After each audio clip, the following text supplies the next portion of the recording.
On cam ya Pak ya? Off cam ya? Oh, udah. Oke, masih mute Pak? Oke, baik, baik, Bu. Ya, Oke. boleh? Ya, Ya, kedengaran suaranya, Bu, ya. sangat kedengaran. Nah, puji Tuhan, ya. Shalom.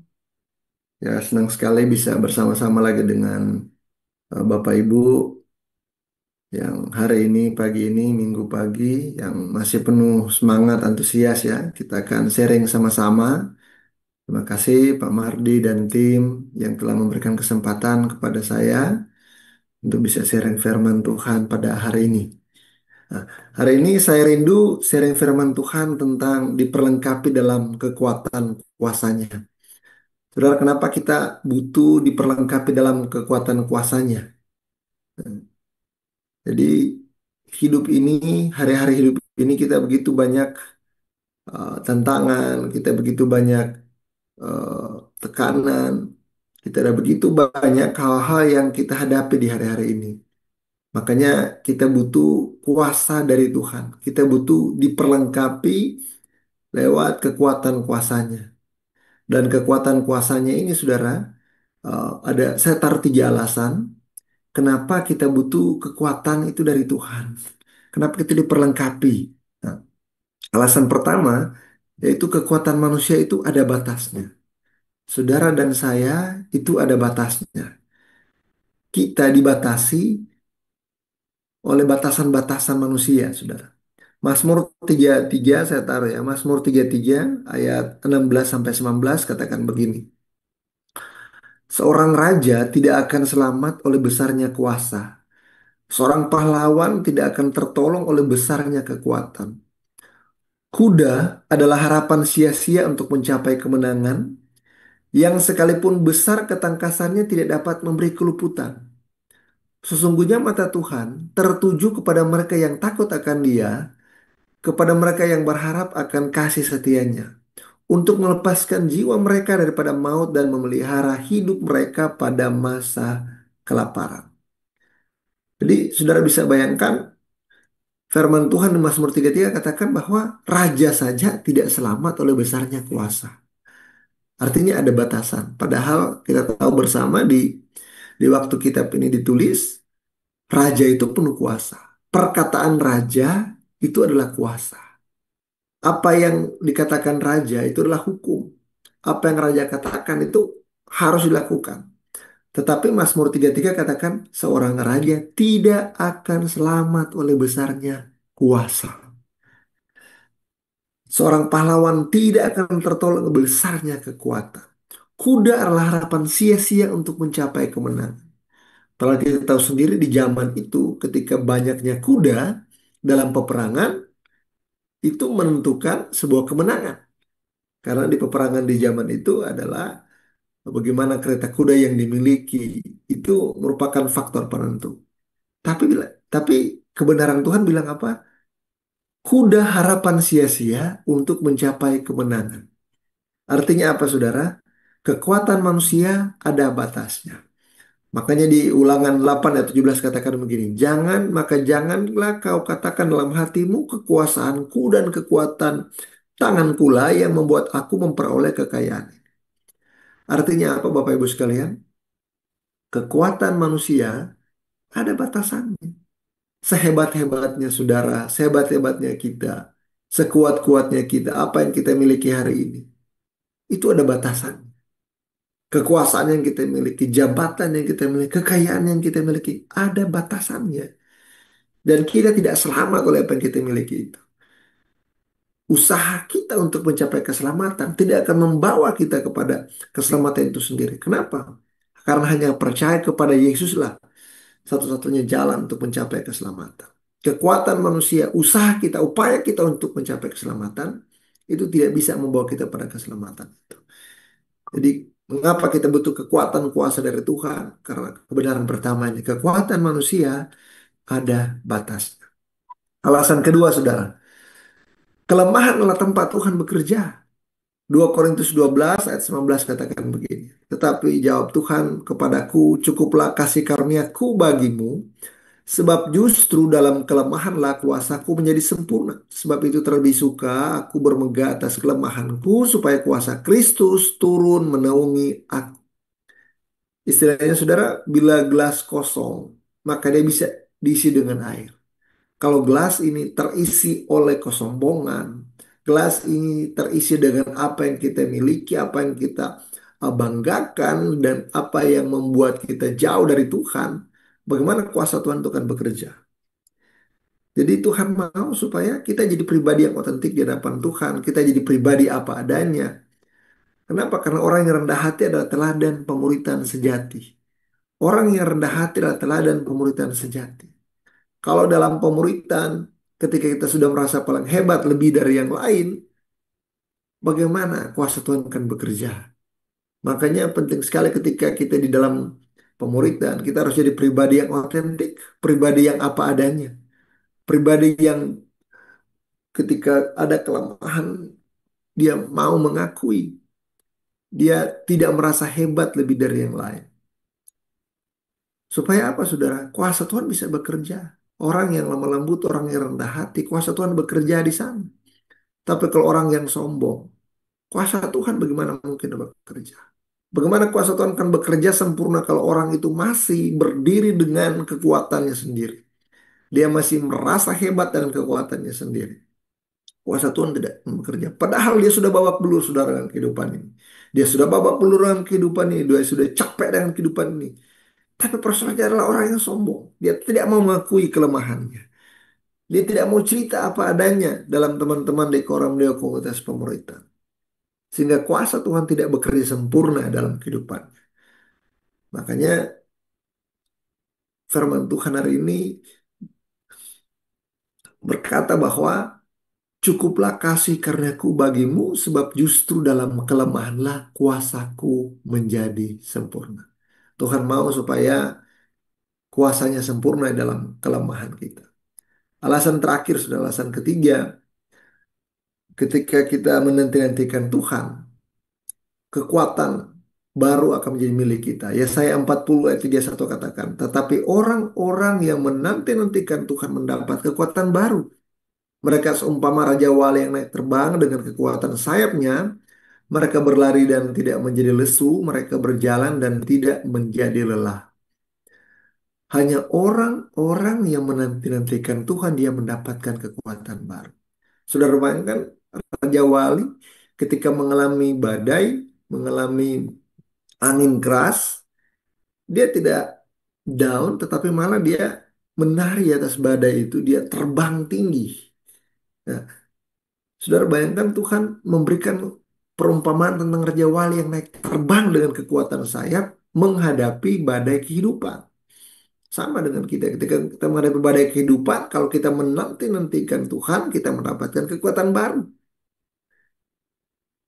Berlari tidak menjadi lesu, berjalan tidak menjadi lelah. Orang yang tidak menanti-nantikan Tuhan, dia merasa capek dengan kehidupan ini.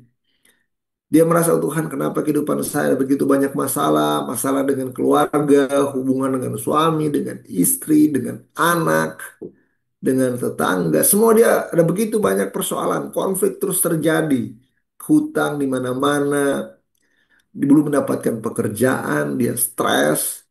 Ada kebenaran yang Tuhan mau. Bahwa kita perlu terus-menerus menanti-nantikan Tuhan. Jadilah pribadi yang menanti-nantikan Tuhan. Karena orang yang menanti-nantikan Tuhan, orang itu akan mendapatkan kekuatan baru. Makanya kita butuh kekuatan dari Tuhan, saudara. Supaya kita berlari tidak menjadi lesu, kita berjalan tidak menjadi lelah. Nah, kemudian, bagaimana tadi kita sudah pelajari 3 alasan mengapa. Kita sekarang akan belajar tentang bagaimana kita diperlengkapi dengan kekuatan kuasanya. Nah, saya ada kasih 4 rahasia bagaimana kita diperlengkapi dalam kekuatan kuasanya. Apa rahasia pertama, saudara? Efesus 6 ayat 10 katakan begini. Akhirnya, hendaklah kamu kuat di dalam Tuhan, di dalam kekuatan kuasanya. Nah, apa artinya, saudara? Kekuatan kuasanya bekerja bagi mereka yang percaya. Efesus 1 ayat 19, dan betapa hebat kuasanya bagi kita yang percaya sesuai dengan kekuatan kuasanya. Saudara, dengar baik, kekuatan kuasanya yaitu kuasa Tuhan bekerja bagi mereka yang percaya. Makanya Tuhan bilang betapa hebat kuasa itu bagi yang percaya. Saudara ingat ada sebuah kisah yang diceritakan di kitab Injil ketika seorang perwira Romawi datang kepada Yesus. Seorang perwira Romawi dan dia berkata, Tuhan, hambaku lagi sakit. Nah, dia bilang, hambaku lagi sakit. Tolong sampaikan sepatah kata pun, maka hambaku akan sembuh. Karena aku ini seorang perwira. Kalau aku katakan kepada hamba itu, datanglah, maka dia datang. Ketika aku katakan kepada hamba itu, pergilah, maka dia pergi. Apa yang Yesus katakan? Aku tidak mendapati iman seperti ini di antara orang Israel. Seorang perwira Romawi yang begitu percaya kepada Yesus. Dan Yesus bilang apa? Terjadilah seperti apa yang kau percaya. Dan akhirnya hamba perwira itu disembuhkan. Nah, kekuatan kuasa Tuhan bekerja bagi mereka yang percaya. Berapa banyak dari kita hari ini, saudara, yang sudah lama Kristen, yang sudah lama terima Yesus dan mengaku murid Yesus, tapi kita belum percaya sungguh-sungguh dengan kekuatan kuasanya. Kita masih percaya dengan perkataan tetangga yang tidak sesuai kebenaran. Kita masih percaya perkataan manusia yang tidak sesuai kebenaran. Atau kita masih percaya pada kekuatan kita sendiri. Kita tidak percaya sesungguhnya kepada Tuhan. Kita tidak percaya bagaimana kuasanya bekerja, saudara. Kita tidak percaya bagaimana kuasanya bekerja dengan caranya sendiri. Kita masih cenderung mengandalkan kekuatan manusia. Makanya kekuatan kuasa itu dia bekerja bagi mereka yang percaya.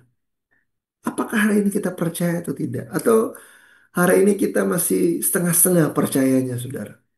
Kita masih setengah-setengah percaya antara ya dan tidak. Antara percaya dan tidak. Dengar baik, kalau saudara percaya, kuasa Tuhan akan bekerja di sana.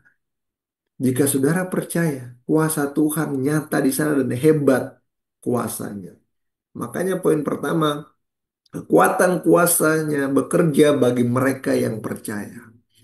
Bila saudara dan saya percaya, maka kuasa Tuhan akan bekerja. Apakah kita masih percaya atau tidak? Nah, ini pilihan kita, saudara. Sekian tahun kita menjadi murid Kristus, apa kita percaya atau tidak? Yang menentukan itu adalah buah-buah kita, saudara. Bagaimana buah-buah kita? Apa kita percaya? Kita mengalami banyak persoalan dalam kehidupan ini. Kita percaya tidak kuasanya masih bekerja? Dan kita masih mempercayakan hidup kita dan kita masih terus percaya kepada Tuhan, saudara. Ketika kita percaya kuasanya bekerja, makanya kita akan jadi orang yang berbeda dengan orang yang tidak percaya. Kalau orang yang percaya pada kuasanya bekerja, kepada seluruh orang itu akan percaya sepenuhnya kepada Tuhan. Dia akan melihat bahwa Allah terus bekerja dalam segala hal mengatakan kebaikan dan dia percaya itu. Tuhan, apapun yang hari ini terjadi, saya percaya bahwa Allah terus bekerja dalam segala hal mendatangkan kebaikan bagi mereka yang mengasihi Dia, bagi mereka yang terpanggil sesuai rencana Allah. Dia percaya dan kuasa itu terus bekerja, saudara. Berapa banyak yang kita masih percaya kepada kekayaan kita, jabatan, apa yang kita miliki, dan kita percaya pada itu. Ingat, kekuatan manusia ada batasannya. Ketika satu waktu itu diambil, kita akan kehilangan segalanya. Tetapi kalau kita percaya kepada Tuhan dengan sungguh-sungguh, dengan segenap hati, kita akan melihat kuasanya bekerja di antara kita. Kuasanya bekerja lebih dari apa yang kita pikirkan, lebih dari apa yang kita harapkan, lebih dari apa yang kita lihat, bahkan lebih dari apa yang kita doakan. Kuasa Tuhan bekerja bagi mereka yang percaya. Sekali lagi, kuasa Tuhan bekerja bagi mereka yang percaya. Kebenaran kedua, saudara. Kekuatan kuasanya ada di dalam firman. Kekuatan kuasanya ada dalam firman. 2 Timotius 3 ayat 13 sampai 17. Katakan begini. Memang setiap orang yang mau hidup beribadah di dalam Kristus akan menderita aniaya. Sedangkan orang jahat dan penipu akan bertambah jahat, mereka menyesatkan dan disesatkan. Tetapi hendaklah engkau tetap berpegang pada kebenaran yang telah engkau terima dan engkau yakini dengan selalu mengingat orang yang telah mengajarkannya kepadamu. Ingatlah juga bahwa dari kecil engkau sudah mengenal kitab suci yang dapat memberi hikmat kepadamu dan menuntun engkau kepada keselamatan oleh iman kepada Kristus Yesus. Segala tulisan yang diilhamkan Allah memang bermanfaat untuk mengajar, untuk menyatakan kesalahan, untuk memperbaiki kelakuan, dan untuk mendidik orang dalam kebenaran. Dengan demikian tiap-tiap manusia kepunyaan Allah diperlengkapi untuk setiap perbuatan baik.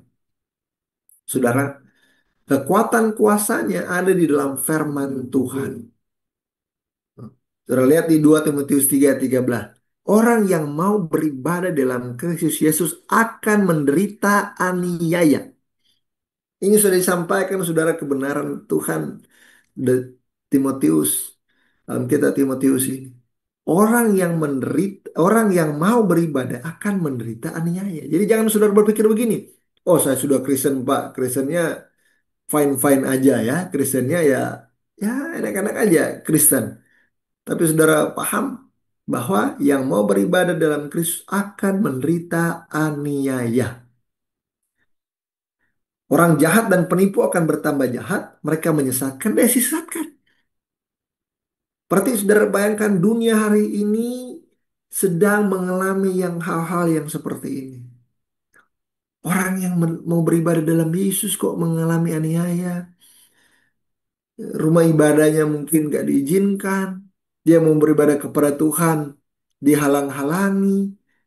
Ya kan? Kita banyak ketemu orang jahat, semakin jahat, penipu, semakin menyesatkan. Ini sudah disampaikan bahwa akan ada datang masa-masa hari ini. Tetapi apa? Firman Tuhan bilang, hendaklah engkau tetap berpegang pada kebenaran yang engkau telah terima dan engkau yakini. Apa itu? Firman Tuhan. Dengan selalu mengingat orang yang telah mengajarkannya kepadamu. Itu siapa yang mengajarkan kita? Bapak rohani kita, pemurid kita, mereka yang telah mengajarkan, orang tua kita. Kebenaran itu yang harus kita pegang, yang harus kita. Apa itu? Kebenaran firman Tuhan. Ya kan? Kebenaran itu apa? Dia yang menuntun kita kepada keselamatan oleh iman kepada Yesus Kristus, memberikan kita hikmat dan menuntun kepada keselamatan. Nah, segala tulisan yang diilhamkan Allah bermanfaat mengajar, menyatakan kesalahan, memperbaiki kelakuan, mendidik orang dalam kebenaran. Itulah kekuatan kuasanya ada di dalam firman Tuhan. Sekali lagi, ada kekuatan kuasanya ada dalam firman Tuhan sehingga kita bisa kuat menghadapi aniaya, kita bisa kuat menghadapi orang jahat dan penipu. Kenapa? Karena ada kebenaran yang kita pegang dan kita yakini dari orang-orang yang diajarkan kepada kita. Kuasanya bekerja di dalam firman. Kekuatan untuk menghadapi aniaya, saudaraku. Kekuatan menghadapi tekanan, kekuatan untuk menghadapi krisis, menghadapi persoalan kehidupan. Di sanalah kekuatan kuasanya, di dalam firman Tuhan, saudara. Untuk mengajar, menyatakan kesalahan, memperbaiki kelakuan, mendidik orang dalam kebenaran. Ketika kita mengalami kelemahan, kita akan berkata, perkataan yang akan keluar, segala perkara dapat kutanggung dalam Dia yang memberikan kekuatan kepadaku. Kita akan konfeskan ayat ini. Kita akan perkatakan ayat ini. Segala perkara dapat kutanggung dalam Dia yang memberikan kekuatan kepadaku. Segala perkara dapat kutanggung dalam Dia yang memberikan kekuatan kepadaku. Sehingga apa saudara, ketika kita mengalami kelemahan, iman timbul dari pendengaran, pendengaran akan firman Kristus. Iman kita bangkit. Kenapa? Karena ada kuasa firman yang ada di sana, saudara. Kekuatan firman yang membuat kita kuat. Kenapa? Karena firman dia punya kuasa. Firman adalah Yesus itu sendiri. Ia adalah firman yang telah menjadi manusia. Firman adalah Yesus Kristus sendiri, saudara. Kita mengalami banyak hal persoalan, kita perkatakan hal-hal yang ada firman Tuhan. Sama seperti Yesus ketika menghadapi pencobaan di padang gurun.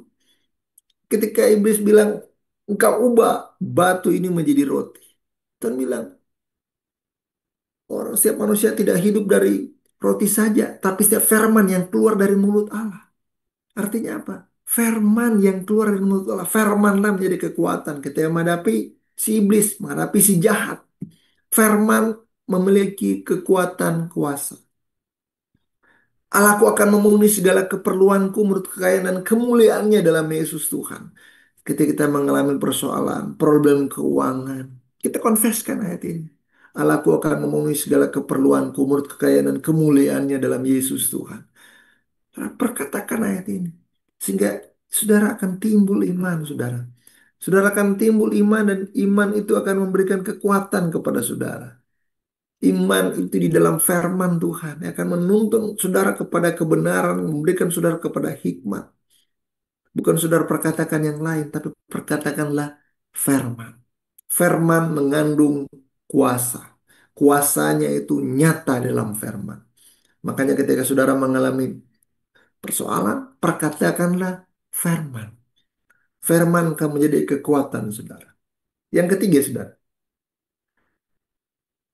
Nah, mari kita lihat yang ketiga. Kekuatan kuasanya dalam komunitas pemuritan. Kolose 3 ayat 16 katakan begini. Hendaklah perkataan Kristus diam dengan segala kekayaannya di antara kamu. Sekali lagi. Perkataan Kristus diam dengan segala kekayaannya di antara kamu. Sehingga kamu dengan segala hikmat mengajar dan menegur seorang akan yang lain. Dan sambil menyanyikan mazmur dan puji-pujian dan nyanyian rohani, kamu mengucap syukur kepada Allah di dalam hatimu. Saudara, perkataan Kristus diam dengan segala kekayaannya di antara kamu. Ini bicara tentang komunitas. Kekuatan kuasa Tuhan ada dalam komunitas pemuritan. Karena di sana ada perkataan Kristus yang diam dengan segala kekayaannya. Sekali lagi, kekuatan kuasa ada dalam komunitas pemuritan, karena di dalam komunitas pemuritan ada perkataan Kristus yang diam dengan segala kekayaannya. Sama seperti di Koramdeo, di Kompak, saudara. Kita dikuatkan dengan perkataan Kristus.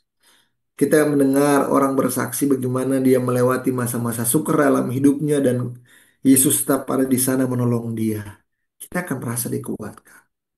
Sama seperti ketika kita mengalami problem, kita mengalami kelemahan dan kita sepertinya mau down karena mungkin kita di PHK, kita nggak memiliki pekerjaan, mengalami persoalan. Ada orang-orang di sekeliling kita yang mereka dalam komunitas pemerintahan, mereka memberikan penguatan-penguatan. Mereka terus mendorong kita untuk terus tinggal di dalam Kristus. Dan kita mendapatkan kekuatan di sana. Tuhan turut bekerja dalam komunitas pemuritan, saudara. Dalam orang-orang yang, makanya penting saudara menemukan komunitas pemuritan, komunitas agape, komunitas tanpa penghakiman. Sama seperti di Koramdeo, saudara. Di, kalau kita menemukan komunitas pemuritan, di sana kita akan mendapatkan penerimaan tanpa syarat. Kita akan menerima yang namanya bukan penghakiman. Tetapi kita akan saling mengasihi di sana. Di sanalah kuasa Tuhan bekerja. Ingat, penghakiman tidak akan membuat orang berubah. Tetapi hanya kasihlah yang membuat orang itu berubah. Perkataan Kristus adalah perkataan yang mengandung kasih. Dan kasih akan membuat orang itu berubah, bukan penghakiman. Makanya sekali lagi penting kita mendapatkan tempat komunitas pemuritan. Kalau saudara-saudara dalam komunitas pemuritan, jangan pernah tinggalkan komunitas itu. Tetap terus bertumbuh di sana. Saudara akan menemukan perkataan Kristus dengan segala kekayaannya. Ibrani 10 ayat 24 sampai 25 katakan begini. Dan marilah kita saling memperhatikan supaya kita saling mendorong dalam kasih dan dalam pekerjaan baik. Janganlah kita menjauhkan diri dari pertemuan-pertemuan ibadah kita seperti dibiasakan oleh beberapa orang. Tetapi marilah kita saling menasihati dan semakin giat melakukannya menjelang hari Tuhan yang mendekat. Saudara, menjelang hari Tuhan yang mendekat, kita butuh yang namanya komunitas pemuritan.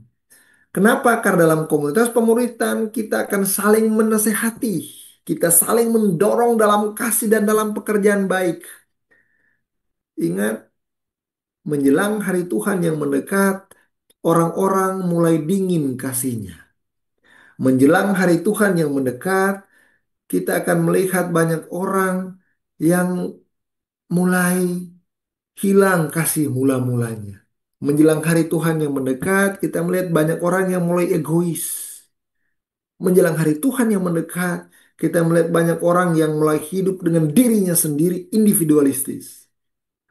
Makanya kebenaran Tuhan di Ibrani mengatakan kita harus semakin giat melakukannya menjelang hari Tuhan yang mendekat, saudara. Kenapa? Dalam komunitas pemuritan kita bisa praktek saling mengasihi dan saling menasihat. Di dalam komunitas pemuritan kita bisa saling mendorong, saudara. Orang yang lemah dikuatkan karena ada perkataan Kristus di sana.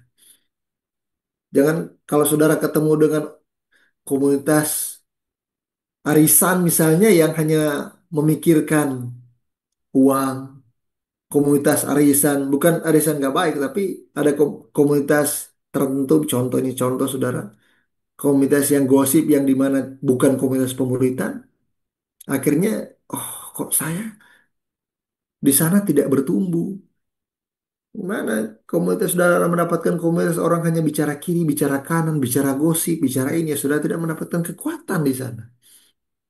Tapi Tuhan mau temukan komunitas pemuritan, kita tinggal di sana.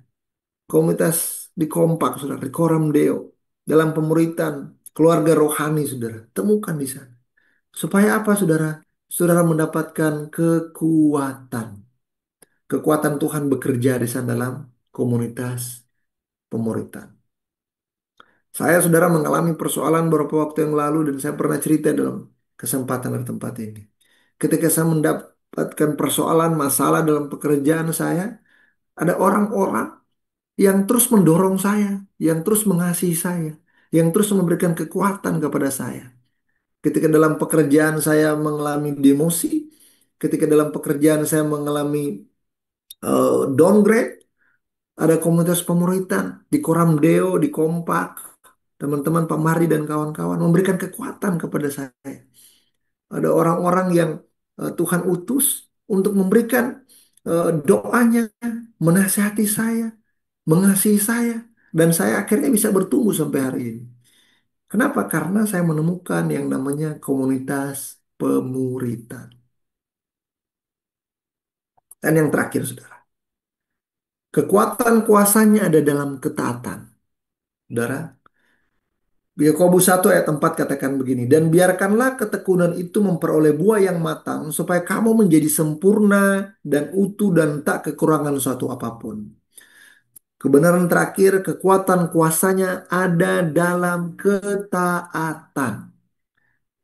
Saudara, tidak cukup saudara percaya, tidak cukup saudara memiliki kekuatan firman, tidak cukup saudara tinggal dalam komunitas pemuritan, kalau saudara tidak taat.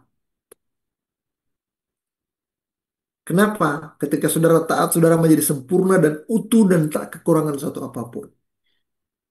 Ketaatan mendatangkan ketekunan. Ketekunan itu memperoleh buah yang matang.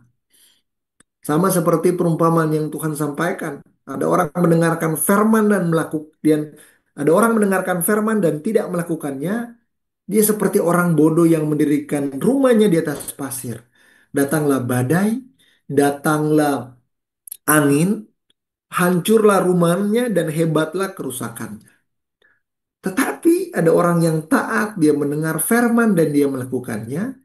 Dia seperti orang yang mendirikan rumahnya di atas batu. Ketika datanglah badai, datanglah angin yang keras, rumah itu tetap berdiri kokoh, dia tidak hancur. Sama seperti kehidupan kita, saudara.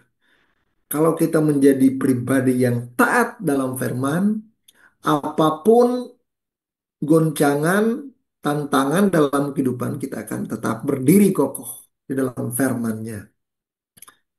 Dan kekuatan kuasa Tuhan bekerja di sana. Yesus telah memberikan teladan dalam ketaatan. Dia taat dan merendahkan diri dan taat sampai mati di kayu salib. Yesus taat sampai mati di kayu salib. Ya saudara, ia taat sampai mati. Itu Yesus sudah memberikan teladan. Ia taat sampai mati, bahkan mati di kayu salib. Dalam keadaan sebagai manusia, sebagai hamba, ia telah merendahkan dirinya. Berapa banyak dari kita, saudara, karena kesombongan kita, kita tidak mau taat.